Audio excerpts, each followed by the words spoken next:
Broads Media.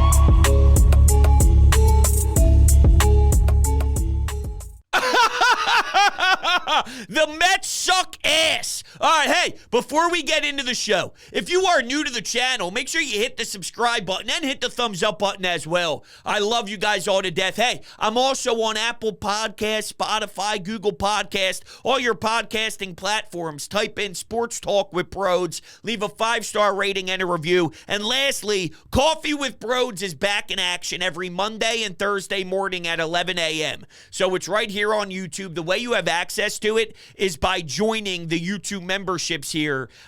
It's just been so awesome getting to know everybody closer on a personal level, hanging out in the chat, kicking it real loose, real light, having our coffee together in the morning. So if you're interested, the information's down below. You also get access to our Discord channel as well. Love you guys to death, and I hope you guys enjoy the show.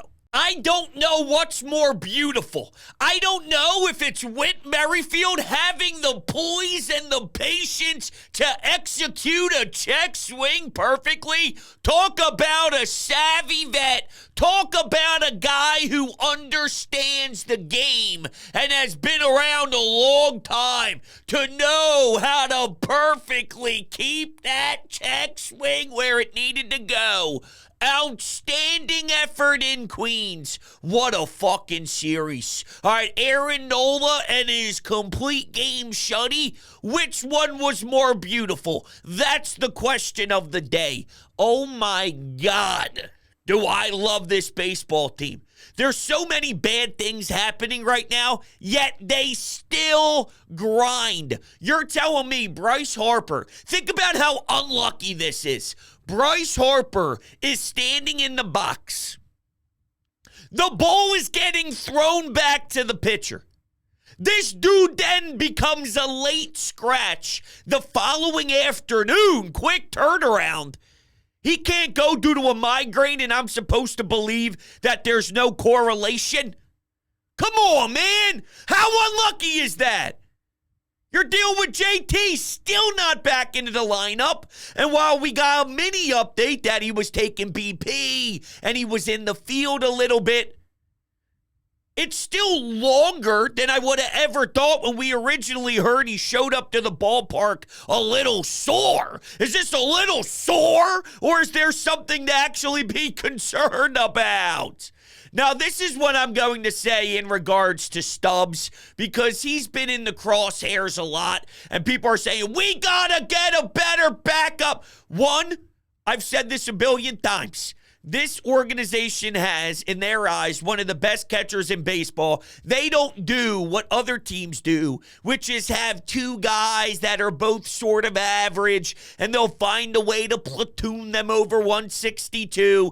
That's not really what the Phillies have. The Phillies have, in their eyes, the great, great, great elite, and then someone who can just do okay and somewhat serviceable when JT Realmuto needs a casual off day. What happens is he starts to play way more and things start to get ugly. That's the nature of the beast. But they don't have it built with similar structure to maybe some of the other teams. Other teams might just have poor catcher play in general, or they find a way to platoon-ish and have sort of that vibe going. Garrett Stubbs is fine. And even some of those guys aren't even necessarily that good either. He was involved in a complete game shutout, so he deserves recognition for that as well in regards to calling the game one day after. Really, once again, the game happened so quickly and it was a quick turnaround. It was maybe, 12 hours later, and he's putting away all the noise that him and Zach Wheeler, there's all these numbers to tell you that Garrett Stubbs can't do this, can't do that. I just thought it was getting overblown, all right, the Garrett Stubbs stuff. Let's just pump the brakes. Let's enjoy what's beautiful about this team, and that's they do it. They do it however they need to do it. If it's Bryson Stott, then it's Bryson Stott, baby! What I loved about the comeback on the first game, or in the first game, was that solo home run.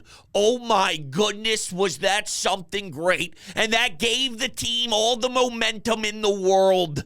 It was so awesome. And you also had to deal with Christopher Sanchez, who wasn't pitching very well. But what's he do? Let me tell you what he does. He ends up getting out of a nice jam. He limits the damage, so he only gives up 3 instead of what could have been 7 or 8, and the Mets could have really did damage and knock you out of the game early, but that wasn't the case, and that is a DNA or a cult, not a culture, a personality trait, a style that Christopher Sanchez could do. I'm almost lost for words because I think his excellence is so outstanding. I'm almost dumbfounded that no matter what, and if he allows traffic to go on the bases, he takes a few couple of deep breaths, he relaxes, and he attacks, and he gets out of it. He gets out of it. I don't know what the actual numbers are, but if I'm just telling you off a gut feel, when Sanchez is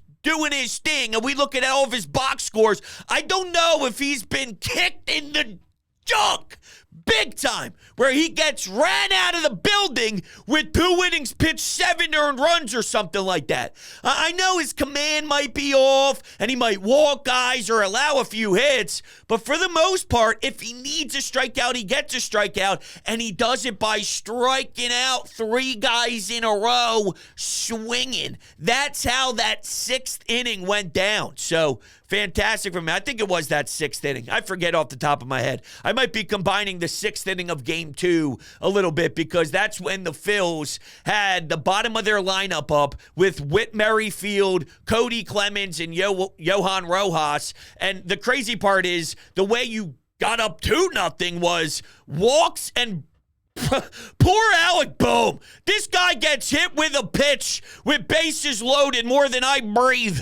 Every time it's bases loaded, you think, okay, he's going to knock in a run any way possible, because this dude is a machine in regards to logging in a bunch of runs batted in as it is. He'll smoke one into the gap. He'll have a ground rule double to right field that plops right on the white line. So he gets a double. Insurance was key, because when Aaron Nola went in for the 9th, a couple of base runners. So in a 2-run game, when his pitch count was getting to 100 triple digits, that's an easy, let's call the bullpen. Yo, let's get a few guys warming up in there so they can pounce, because we got to shut this game down. And this team responded to the criticism of Rob Thompson, because none of us really enjoyed the way that he handled Spencer Turnbull when he only gave him 1 inning the other day, and what's his role really going to be? Well, we wondered if the amount of pen that they used would come back to bite them in the ass this afternoon. And they didn't even need to go to the pen. Nola says, yo, do you want to see my curveball? I'm just saying. I'm just saying. Do you? You want to see what I can do today? I wonder if there's some friendly competition going on. Would you be surprised? Say it's a boys' night, Saturday. The wives are with the kids. They have a game, so I guess this doesn't make sense, but bear with me. Wheeler, Ranger, Knowles, top 3 guys in the rotation. Cigars. Kendrick Lamar beef on a Beats pill. Then you got yourself the poker table. And they're just throwing in thousands and thousands. And they have a huge end-of-the-season bet going for who has the lowest ERA and has the most wins. Okay? Because he sees that some fans are disappointed with Knowles. It wasn't very long ago that on this very program, all right, we took a phone call, and the knock was Aaron Nola, 4 innings, 4 runs. I was right about this guy. And I said, no. You cannot discredit Aaron Nola's presence just because of one bad outing. We've been through this long enough. I mean, the banter back and forth is just getting stupid. But anyway, I'm sure that he hears that Rangers are true number 2. Rangers better than this guy. I'm even hearing at times Rangers are number 1, which is hard to argue when you have a 1.50 ERA. Just in case you forgot, I'm going to say it twice. A 1.50 ERA for your guy, Ranger Suarez. Are you serious? Guy's ridiculous. He's ridiculous. But Aaron Nola wants to compete for the job and go, yo, Ranger, that's nice and all, but there's a reason why it's always been Wheels and me. Just with some friendly competition, of course. Don't get your panties in a bunch. All right, where do we go from here? I talked about no JT. The Bryce Harper stuff is shitty, though. With all things being considered, it is a big, big punch in the face because they're not easy. They are not easy to deal with. I get headaches, and they actually beat me down. I couldn't imagine what living in the migraine space is like if I had to sit in it heavily. I don't know if many times I had to deal with that, but I don't want to. And I couldn't imagine trying to hit a baseball, especially after you get hit in the head. So please, don't get hit in the head. I beg of you.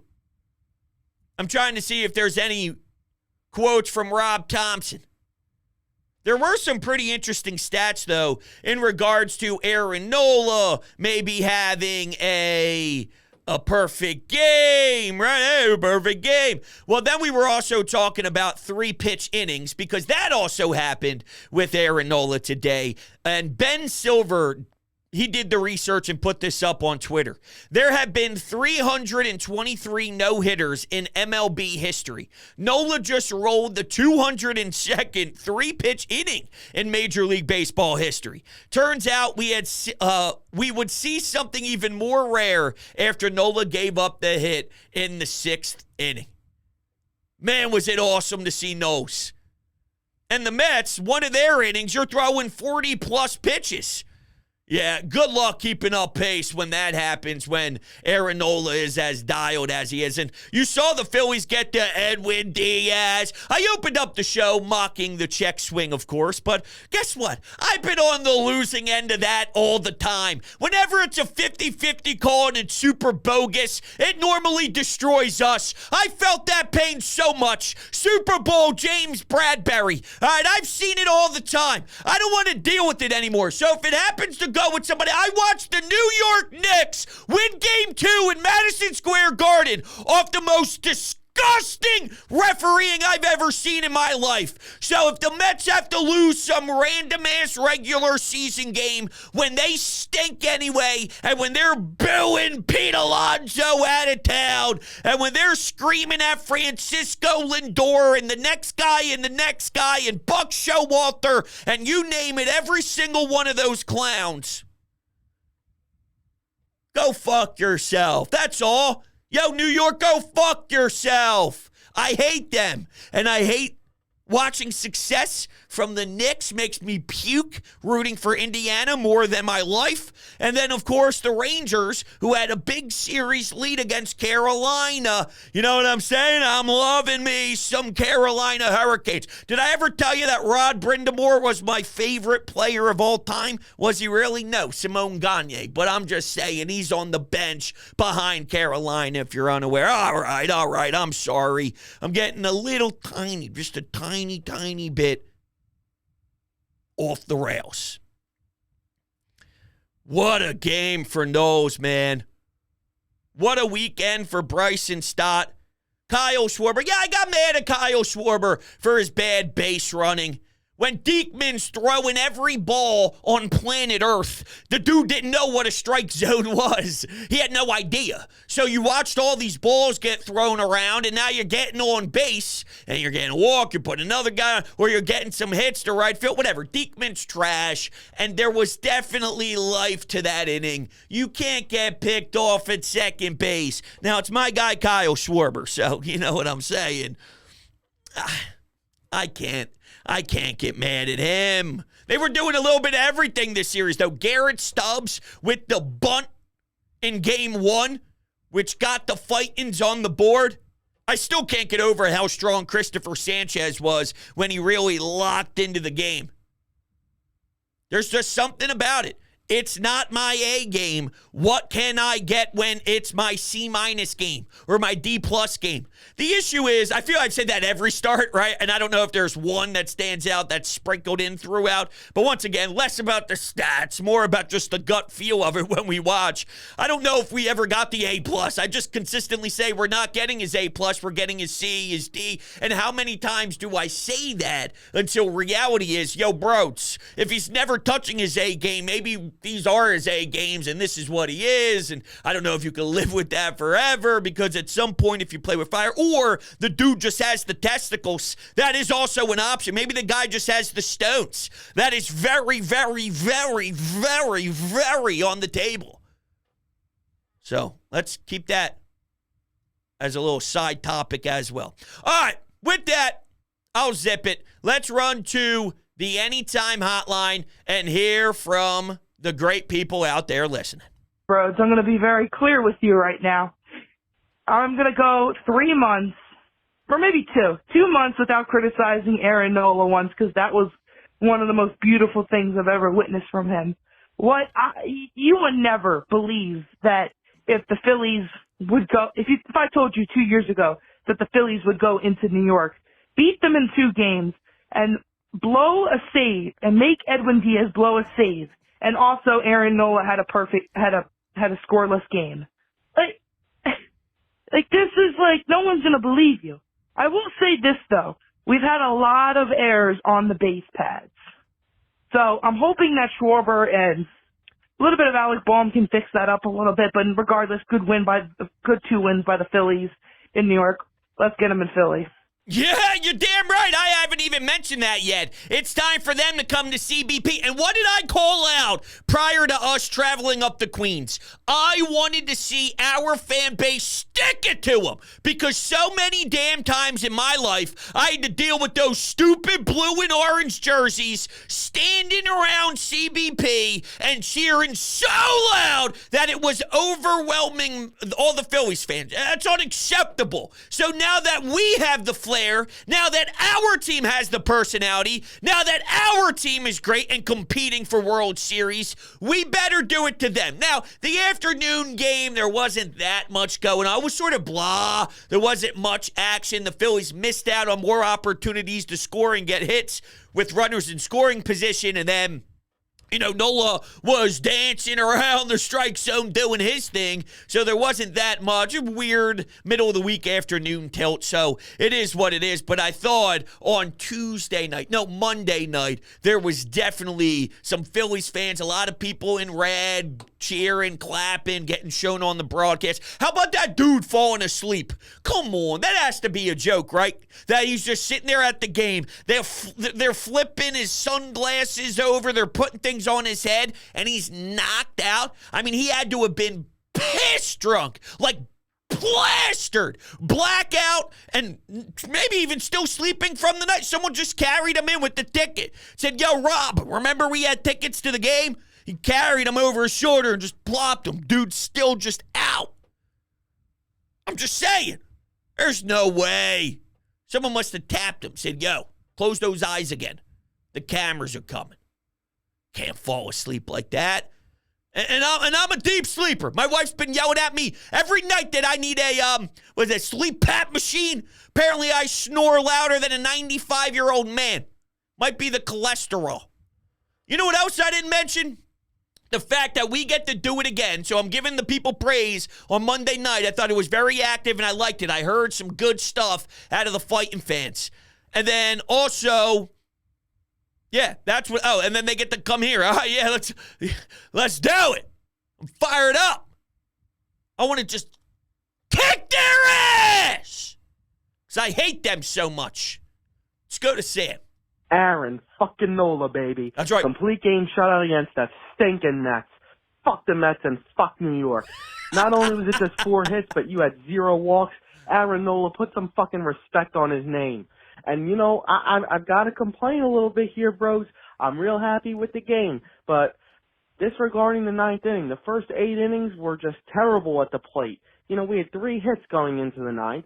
And last game was not very good. The last game against the Marlins was not very good. And the second game against the Blue Jays was not very good. I know we've had Harper out today, Schwarber's been out, JT's been out, and Turner too, and that's going to hurt. And I love that, hey, when you've got guys out, we win the game even if it's not pretty. We need that, but we can't expect to keep doing this every single game. We got to pick it up. And Whit Merrifield, I'm not overreacting. I'm not saying we got to bench him and whatnot. I'm not overreacting with him, but he cannot be batting 6 anymore. He's got to be lower. He's not hitting as well as Rojas. He's not hitting as well as Clemens, even if Clemens is not getting on base. He's got good at-bats. So Whit, I'm a bit concerned. All right, let's touch on the Whit Merrifield thing real quick. I'm still not hitting the panic button on him, but I totally understand fans starting to get annoyed. All right, I do think that we're in that mode. He did have a double the other game, and then he ended up coming around to score, which was big. Kyle Schwarber not leading off. That's your comfort spot. You have to throw Whit in there, and because you don't know, right? Don't people talk about all the time in baseball it being sort of a creature of habit, whether you're a starting pitcher and your routine, Zach Wheeler is pretty vocal about that, or you're an everyday player that has to show up to the ballpark at a certain time, get certain stretches going, eat the same food on their way to the ballpark, maybe walk in with a coffee, however they do it, they are creatures of habit. So when you don't know who's going to be in the lineup each day. JT is sore. Kyle's out. How's his back? He's pinch hitting. No, he's not. There's so much bouncing around that maybe it's taking a little bit of time. He just played so much professional baseball, and I understand that sometimes once you hit a decline, it's all over. He's on the back end of his career. But maybe it's a product of playing too much. I know he's played a lot, and he had a great first half compared to a bad second half, and maybe that is wear and tear. I think he was so prepared to play a certain role here. Now he's getting thrown into the fire a little bit, and there's a lot of injuries. I don't know. I'm just not panicking fully because they just keep winning. They keep winning. So I think he's better than this, and it's not costing them. So it's hard for me to get disappointed in it. And I know that when we watch games, there's things that don't make us happy. For example, when we can't get a hit with runners in scoring position and the first 8 innings isn't very smooth, that's brutal. But one thing that was mentioned was you can't survive like this, or it's not sustainable. But this isn't who they are. Haven't we been praising Pache for having multiple hits in a game? Aren't we giving a ton of love to Rojas for his ability to drive in runs? The bottom of the lineup recently has become a talking narrative on every show, on every pregame show, postgame show, and the reason that is because they've been doing extremely solid. It's because guys at the bottom of the order has been awesome. So they've been doing it. That's why we've been winning. So the one time they fail, or if Cody Clemens failed the other day before they ended up losing, that one was against Miami, that final game against Miami, it's going to occur. But they're going to win more times than not. And we are starting to see that happen, which is good, which is very, very good. All right, let's take another one here. All right, bros, I'm going to be very clear with I already played that one. Let's play the one right above it. How about them Phils, bros? Oh, man, taking 2 out of 2 in New York. Can't ask for anything more than that. Nola, he was perfect through 5. He gets a complete game shutout. I mean, there was a few hard-hit balls today, but, the Phillies were just positioned perfectly. You can't ask much more out of Nola. That was exceptional. Phenomenal start out of him. First starter this year in all of baseball to go at least 8 innings in at least 3 starts. So that's phenomenal. Give credit to where it's due. Nola was fantastic. Hitting-wise, we were 1 for 11 yesterday, and we were like 2 for maybe 10 with runners in scoring position today. And both of those hits today were by Stott and by Bohm. It didn't come to the 9th inning. Offense has been a little bit slow the past few days, but it's understandable because we got 4 starters not in the lineup. Schwarber's got a bad back. Even though he played today, he's not 100%. Rio Muto with a busted knee. Turner's out with a hamstring. Harper with a migraine. So, the offense understandably is a little slow right now, but thankfully for our pitching, which has been solid all year. It sure has been, and the starting pitching and the bullpen have both been dynamic. They got a scary bullpen. Maybe we were just having PTSD, and we didn't want to agree with all the national pundits that, their bullpen's legit. They got real names. And now even adding Spencer Turnbull, he's no joke. That's a big arm. That is a huge arm in relief, like a monster arm in relief. Gregory Soto's a little shaky. Matt Strahm has his hot runs, his cold runs, like most relievers do. But come on, man, this thing is awesome. This team is just playing great. They're the best team in baseball. They are. Now, we got an update on Bryce Harper feeling better. This is Matt Gelb. So, Bryce Harper is feeling better, Rob Thompson said. Migraine was not related to being hit in the head last night. I don't know if I agree with that. I'm sure they're hiding it. He was available to pinch hit. Okay. Will play tomorrow. So will JT Realmuto. Thompson said, barring anything unexpected. That's good news. That's good news. That's what we're talking about. I miss it. I do. I miss all that fun and electricity with the stars in the lineup. Missing Trey Turner. Who would have thought? I would have never thought in a million years that I'd be this upset not watching Trey after what I watched for a long period of time last year and sprinkled in a little earlier this year as well. And it's not an excuse. I keep hearing that. It's an excuse. The Phillies are missing some guys in their lineup. That's an excuse. You got to get these hits. You can't leave men on. No, it's not an excuse. Bryce Harper's really fucking good at baseball, right? Kyle Schwarber without a back injury is a lot different than Kyle Schwarber with a back injury, although lean as hell. And when he gets a double, ew. When he puts it into right field, ew. The problem is we can't be getting picked off. But no, the reason why the Phillies are great is because they have all that special talent. More Rojas and more of them playing every day and being in high leverage spots. It makes sense. And they're not losing. Their team is so good. Someone brought up, I forget which caller it was, the ability to play defense. The ball was hit hard. Yeah, sometimes Aaron Nola did get squared up well, but the team's defense is significantly improved. That was something Dave Dombrowski targeted when he watched how poor they were defensively a few years ago. So they've absolutely been able to do things better. They've became way stronger. So when the ball does get hit very hard, whether it's placement, putting guys in the right direction, this and that. Hell, people thought maybe that bloop when the Phillies came back to win the other night that Bryson Stott got right into the outfield. I don't know. Maybe it looked like off the bat in some spaces that thing was going to drop and the Phillies weren't going to get to it. Here's Bryson Stott, who is a better defender than Trey Turner, who has to hold the fort down for a bit of time, for about 6 weeks, so we're told. All right, well, during those 6 weeks, if you lose Trey Turner, what's your next option? Bryson Stott playing defense. You are built stronger. Watch some nice plays at second base. Come on now, baby. Come on now, baby. You know what I'm saying? All right, we'll take one final one.